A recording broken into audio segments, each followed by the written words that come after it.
Thank you, Susan. Thank you, Mary. And I want to really congratulate you for this series and for having created something called the Center for Cross-Faculty Initiatives.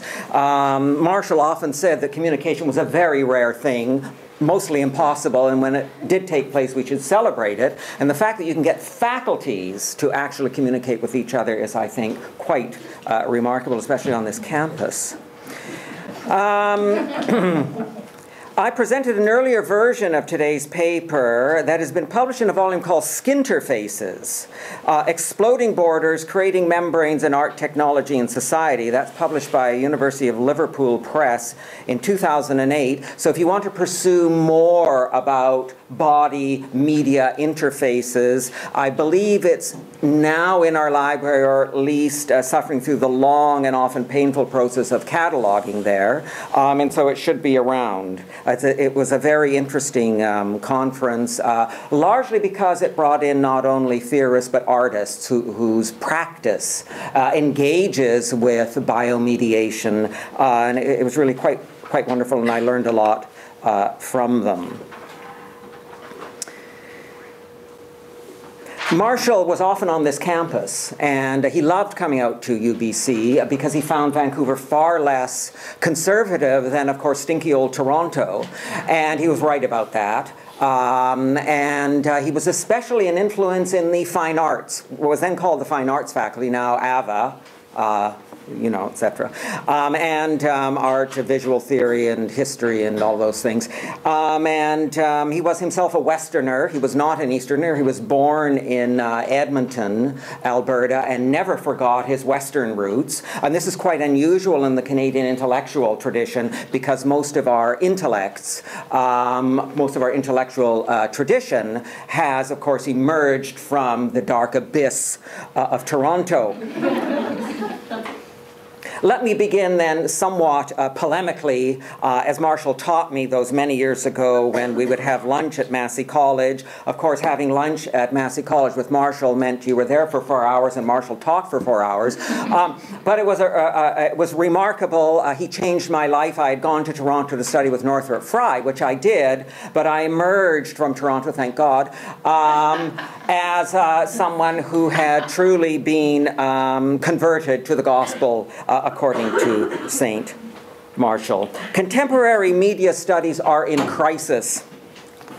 The advent of the so-called new media has provoked the question of how the new media diverged from the old mass media, which has moved at least one media theorist to argue that there are no mass media. Bernard Siegert makes this statement in a chapter published in Mapping Benjamin, the Work of Art in the Digital Age, that was published in Stanford in 2003. His argument being that what was massified in mediation were the material objects of mediation, such as television sets, whereas, according to Siegert, mediation has much more to do with transmission. In effect, Siegert sees the notion of mass media as seriously compromising the communicating subject, and he cannot envision a theory of mediation without subjects and outside the transmission model of communication.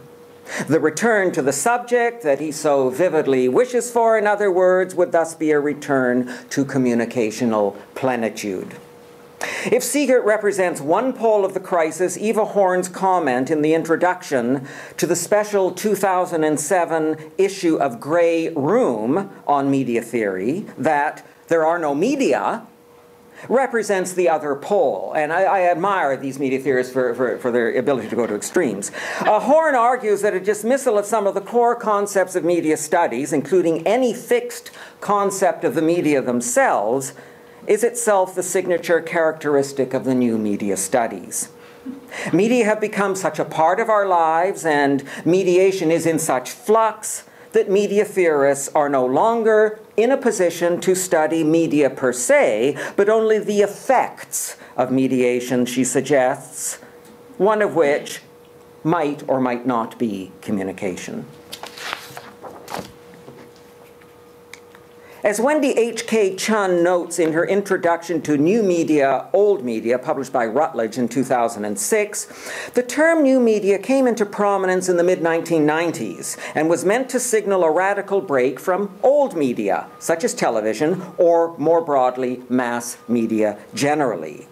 The term new media also sought to distinguish itself from digital media. What really sets the new media apart, according to Chun, is the element of interactivity. There are a number of problems with this staking out of new media territory, however. First of all, the old mass media are still going strong. Television's hegemony has not been displaced by the new media. While 100 million viewers in the United States watched 5.9 billion YouTube videos last December, this did not impact television viewing, which was up per capita by 5 hours over the previous year. Internet usage, by comparison, increased by 1 hour only over the same period. Furthermore, 31% of internet use, and I like this statistic, occurs in front of a television screen.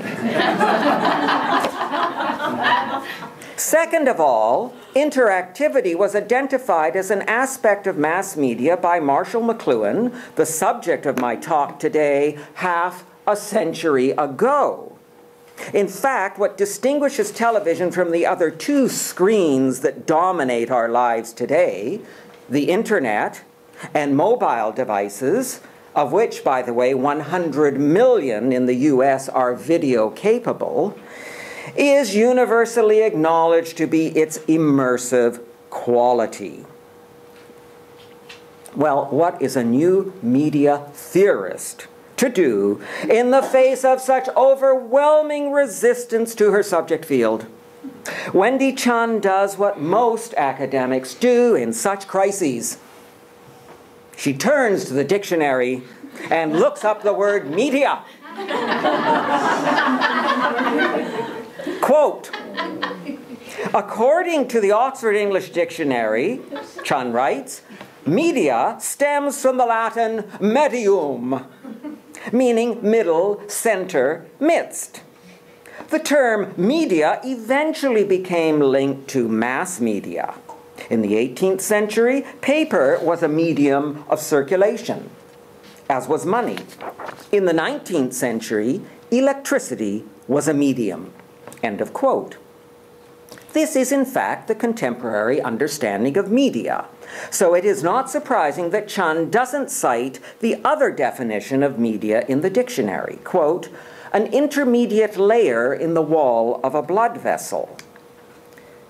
Yet it was on this connection between mediation and the body that McLuhan based his analysis of media. These analyses have become foundational to the field, not so much because he was able to predict what the next new medium would be, but because he opened up media studies to broad philosophical questions that have significant social and cultural implications. Indeed, these questions are so fundamental that McLuhan remains au courant in media studies precisely because he gave shape to the sorts of questions we continue to ask about media and their effects. McLuhan was, of course, he did like new media. He bought the first fax machine sold in Toronto. And then Marshall got it home, got it all set up, and then discovered to his horror that he had the only fax machine in Toronto. So there was no one he could fax to. Well, this nearly drove him crazy until he discovered that the fax was very common in Japan. Marshall got a list of fax addresses in Japan and started faxing Tokyo. He just loved it. It made him very, very happy. In my talk today, I will describe how McLuhan arrived at his notion that the body is a medium and discuss some of the implications of this relationship. My talk has 3 parts. Part 1 is called Extension and focuses on the notion that media are extensions and amputations of our bodies. Part 2 is called Environment and focuses